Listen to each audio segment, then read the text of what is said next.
Driver Subrahmanyam హత్య కేసులో కీలక పరిణామం చోటు చేసుకుంది. ఎమ్మెల్సీ అనంతబాబుకు 14 రోజుల రిమాండ్ విధించారు. కాకినాడ మొబైల్ కోర్టు అనంతబాబును రిమాండ్ కు పంపిస్తూ ఆదేశాలు జారీ చేసింది. ఈ కేసులో సాక్షులను బెదిరించడం, ప్రలోభాలకు గురి చేయడం వంటి ఆరోపణలు అనంతబాబుపై ఉన్నాయి. దీంతో ఈ నెల 21న సర్పవరం పోలీసులు కేసు నమోదు చేశారు. అనంతబాబుకు 14 రోజుల రిమాండ్ విధించడంతో పోలీసులు ఆయనను రాజమండ్రి సెంట్రల్ జైలుకు తరలించనున్నారు. పూర్తి అప్డేట్స్ తెలుసుకుందాం మా ప్రతినిధి రాజేష్ ద్వారా. రైట్ రాజేష్, ఏదైతే ఆనాడు ఏపీలో వైఎస్ఆర్సీపీ అధికారంలో ఉన్నప్పుడు ఎమ్మెల్సీ అనంతబాబు తన డ్రైవర్ సుబ్రహ్మణ్యాన్ని చంపేయడం, ఆయన ఇంటికే తీసుకెళ్లడం, పార్సల్ చేయడం, ఇవన్నీ కూడా మనకి ఆ రోజు రాజకీయాల్లో తెలిసినటువంటి విషయాలే. కానీ ఈ రోజు అనంతబాబు 14 రోజులు రిమాండ్ విధిస్తూ తీర్పు చెప్పినట్టు తెలుస్తుంది. డీటెయిల్స్ ఏంటి? థ్యాంక్ యూ ఆశ. 2022 మే 19 ఘటనకు సంబంధించి డ్రైవర్ వీరి సుబ్రహ్మణ్యం హత్య ఘటనలో అనంతబాబు నుంచి కూడా వారు శిక్ష అనుభవించిన వెళ్ళిపోయి కూడా ప్రస్తుతం వారు బయట ఉన్న ఉద్యమంలో వైసీపీ పార్టీ హయాంలో కూడా వారికి అన్యాయం జరిగింది అంటూ వారి తల్లి, వారి తమ్ముడు, వారి తండ్రి, అలా వారి కుటుంబ సభ్యులు ఎవరుతున్న వారంతా కూడా కాకినాడ జిల్లా ఎస్పీకి కంప్లైంట్ ఇచ్చిన నేపథ్యంలో వారికి ఏవైతే డీసీపీ ఆదేశాల మేరకు, అలాగే ఈ ప్రభుత్వం ఇచ్చిన ఆదేశాల మేరకు సిట్ ఇచ్చారు. సిట్ ఆదేశాలు సిట్ ఏవైతే నివేదిక ఇచ్చిన నేపథ్యంలో సిట్ విచారణలో కూడా వారి భార్య ఎటు ముద్దాయికు తేలింది. అయితే దీనికి సంబంధించి ఈ విచారణలో భాగంగా దీనికి సంబంధించి ఈ కేసులో ఎవరైతే డ్రైవర్ వీధి సుబ్రహ్మణ్యం సంబంధించి వీధి సుబ్రహ్మణ్యం వారి స్నేహితులు ఎవరైతే నలుగురిని కూడా మనిషికి ₹1,00,000 ఇస్తారని చెప్పి 4 లక్షల రూపాయలు నగదిస్తారని చెప్పి వాళ్ళు ప్రలోభపెట్టిన నేపథ్యంలో వారు ఇచ్చిన ఫిర్యాదు మేరకు సర్పవరం పొజిషన్ లో కూడా వారిపై కూడా కేసు కూడా అనంతబాబుపై కూడా కేసు నమోదు చేశారు. దీనికి సంబంధించి ఏవైతే 61 Clause 2A 232(1) 352(2) 127 2 RWS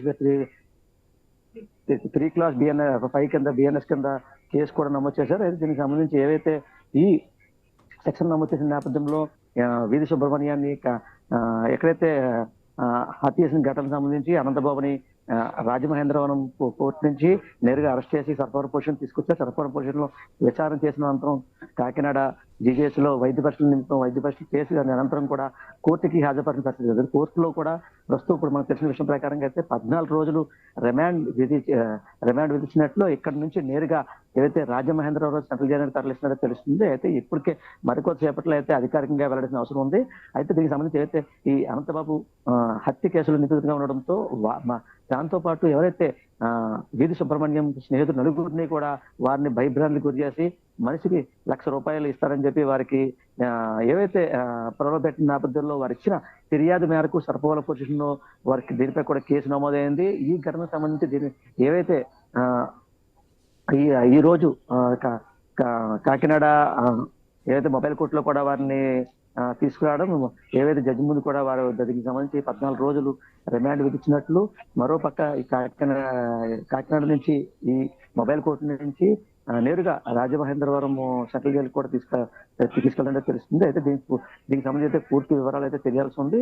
అయితే ఈ ఘటనకు సంబంధించి డ్రైవర్ వీధి సుబ్రహ్మణ్యం ఈ ఘటనలో ఎవరైతే ఎమ్మెల్సీ అనంతబాబు హత్య చేసిన ఘటనకు సంబంధించి ఇప్పటికే పలు సందర్భాల్లో కూడా వారు బెయిల్పై బయట రావడం, దీనిపై కూడా 210 రోజులు కూడా ఆ సమయంలో కూడా వారు జైలు చేసిన నేపథ్యంలో దీనికి సంబంధించి అంటే వారి భార్య ఎవరైతే అనంతబాబు A1 A2గా కూడా దీంట్లో జతపరచడం, అయితే వీరిద్దరూ కూడా ఉన్న నేపథ్యంలో కూడా ఏవైతే సిట్ విచారణ చేసిన నేపథ్యంలో సుప్రీంకోర్టు ఆదేశాల మేరకు ఈ 2026 నవంబర్ నాటికి ఈ కేసు ముగింపు అవ్వాలనే ఆలోచనతో ఇప్పటికే వారు ఇచ్చిన ఆదేశాల మేరకు దీనిపై కూడా ఈ కేసు వేగవంతం చేసిన నేపథ్యంలో ఎవరైతే ఈ డ్రైవర్ వీరి సుబ్రహ్మణ్యంకి స్నేహితులు నలుగురిని కూడా వారు డబ్బులు ఇచ్చి ప్రలోభించినట్టు, వారిని భయభ్రాంతి గురి చేసినట్టు, దీంతో వారు ఇచ్చిన ఫిర్యాదు మేరకు కూడా సర్పవరం పొజిషన్ లో కూడా వారిపై కూడా కేసు నమోదు చేసిన నేపథ్యంలో దీనిపై కూడా పూర్తి విచారణ చేపట్టి ఇప్పటికీ కూడా